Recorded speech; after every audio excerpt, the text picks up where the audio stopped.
Sakura to Shaberi. Shaberi yokoso. Selamat datang di Shaberi, tempat dimana aku sharing tentang kehidupan di Jepang, terutama dalam hal pendidikan. Karena aku S2 di Kyoto University dan sekarang S3 di Hokkaido University, jadi insya Allah aku bakal sharing tentang gimana aku cari beasiswa, kemudian juga gimana cara daftar S2, S3 di sini. Oke, tanpa berlama-lama, di video kali ini aku pengen sharing tentang lessons learned from applying to Max G2G, termasuk apa-apa yang aku syukuri aku lakukan ketika daftar, dan hal-hal yang aku sedikit sesali atau mungkin harapannya bisa jadi pelajaran buat teman-teman yang mau daftar dari sekarang.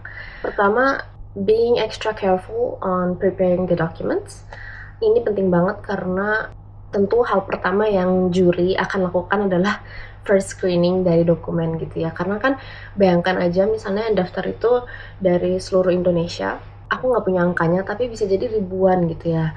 Untuk menyeleksi peserta tersebut tentu hal pertama yang dilihat adalah dokumen atau berkasnya, dan kadang-kadang nggak bisa dipungkiri bahwa hal sepele yang ditentukan dalam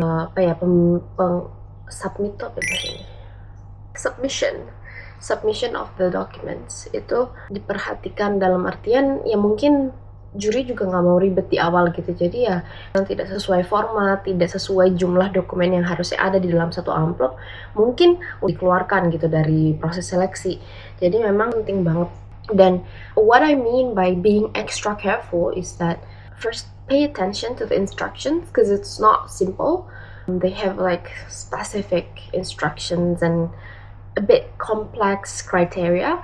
Beri waktu yang cukup untuk menyiapkan dokumen tersebut. Itu tuh nggak akan selesai dalam satu malam. Di pengalaman aku butuh sekitar 3 pekan, termasuk persiapan pembuatan research plan. Nah, terus yang aku mau highlight itu terutama dalam bagian ini. Ini halaman Kedutaan Besar Jepang di Indonesia, di mana termuat informasi tentang daftar Next program G2G. Dan kita lihat ke research students ya, tentunya kalau mau daftar S2 dan S3. Kemudian ke bagian dokumen yang diperlukan. Yang penting itu ini. Jadi diminta 3 rangkap. Masing-masing rangkap ada ketentuannya, dilihat baik-baik. Kemudian ini, catatan ini betul-betul dibaca, diperhatikan.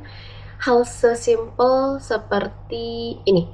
Jangan di staples misalnya. Jangan dijilid, jangan dilubangi, ini juga diperhatikan baik-baik. Kalau untuk seleksi berkas yang pentingnya aku highlight mungkin itu ya. Kalau mau dijelaskan tentang research plan itu akan menjadi bahasan lain, dan kalau memang merasa penting boleh teman-teman request di kolom komentar. Oke.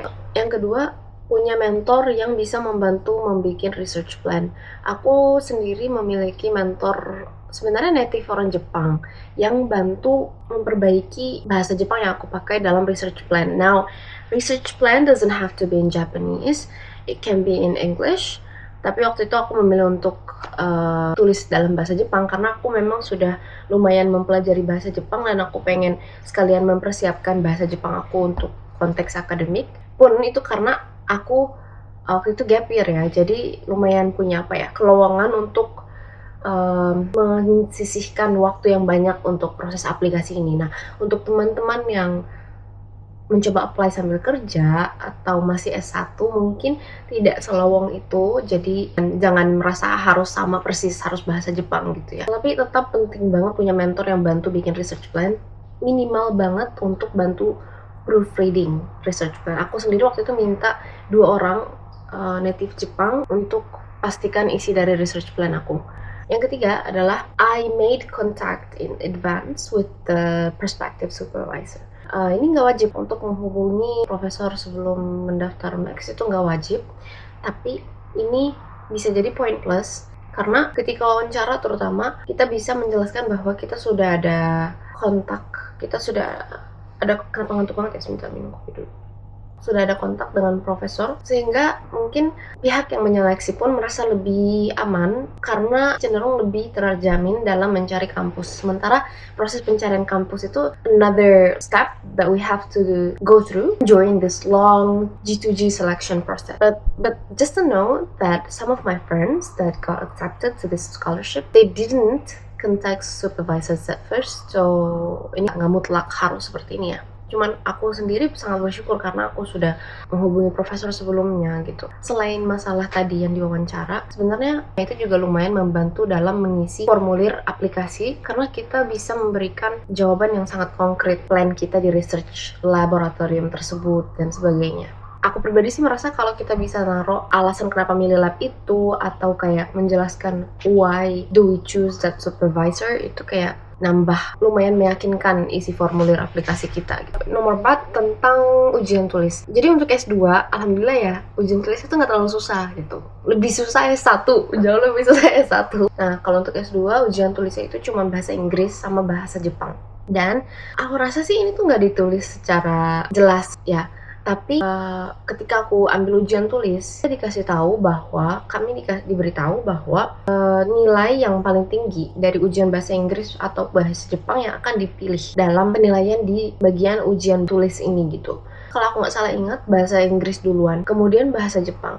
Nah, pas ujian bahasa Jepang, lebih dari setengah orang yang ada di tempat ujian keluar sebelum 1 jam berlalu. Artinya ya mungkin isi seadanya gitu, kemudian keluar. Karena kan itu pilihan ganda, jadi ya bisa pilih ngasal gitu ya. Sebenarnya yang tersisa di bahasa Jepang tuh sedikit banget, kayak mungkin 30%, 40% dari yang ada di dalam ruangan itu. Nah, buat teman-teman yang kepikiran mau daftar Max G2G 3 tahun sebelum waktunya atau 2 tahun sebelum waktunya, misalnya teman-teman sekarang lagi ada di tingkat 2 S1 atau lagi di D3, masih di D2, aku menyarankan untuk belajar bahasa Jepang. Selain akan berguna ketika nanti di Jepang, kita bisa memanfaatkan hal ini sebagai kesempatan untuk bersaing dengan yang lain dari segi bahasa gitu. Karena bisa jadi yang nggak bisa bahasa Jepang unggul sekali di research plan-nya. Nah, kita bisa mungkin bersaing dengan ujian tulis bahasanya. Pun kalau teman-teman tipe yang sebenarnya tahun depan nih udah harus daftar gitu, tapi bisa dua-duanya bahasa Jepang bahasa Inggris gitu, meskipun nggak yang 100% bisa, kita nggak tahu mana yang lebih bagus, bahasa Inggris atau bahasa Jepang. Jadi ya aku pribadi sih merasa nggak ada ruginya ya untuk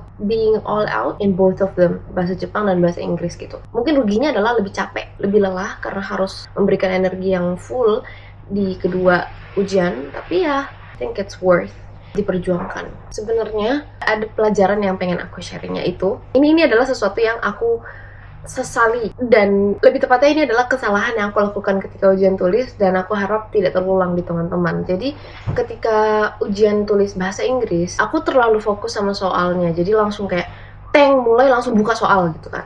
Nah, aku tuh lupa tulis nama di awal gitu.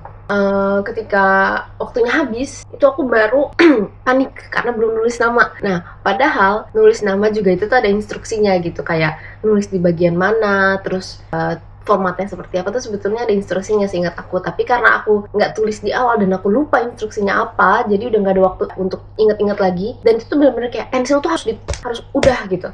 Nah, jadi aku kayak yaudah yang penting biar tahu itu adalah punyaku, ya udah terus nama full name di tempat yang ada gitu. Nah, aku tuh udah khawatir waktu itu bisa didiskualifikasi, tapi ternyata alhamdulillah lolos gitu ya, alhamdulillah. Tapi ya jadi lesson learned from here. Nanti ketika ujian mulai, pokoknya listen to the instruction to write your name. Pertama-tama pokoknya tulis nama sesuai instruksi, baru cek soalnya.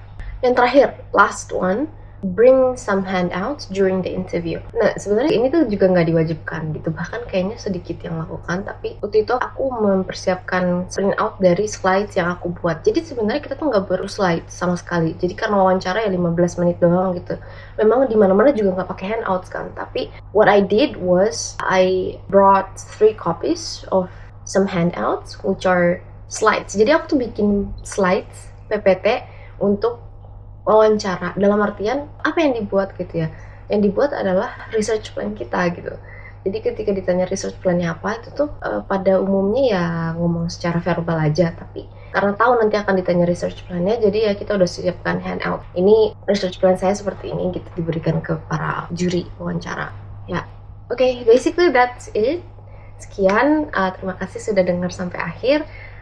Semangat buat teman-teman yang lagi menyiapkan Max G2G, semoga dimudahin prosesnya. Kalau ada pertanyaan boleh tanya.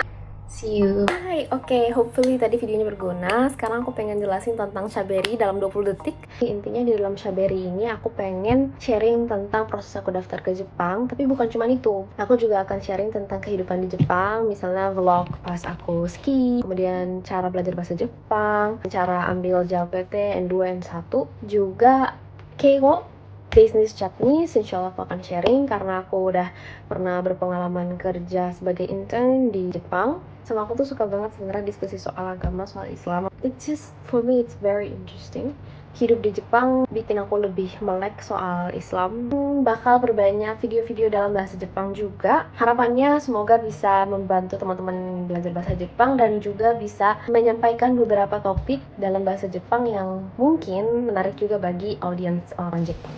Gitu, if you're interested, don't forget to subscribe. Berikutnya aku bakal sharing tentang research plan yang aku submit untuk Max G2G, bedah ujian tulis untuk S2 S3 di Max G2G. Kalau ada konten yang teman-teman pengen request, boleh juga silakan tulis di kolom chat, atau aku juga aktif di Instagram Shakuraf.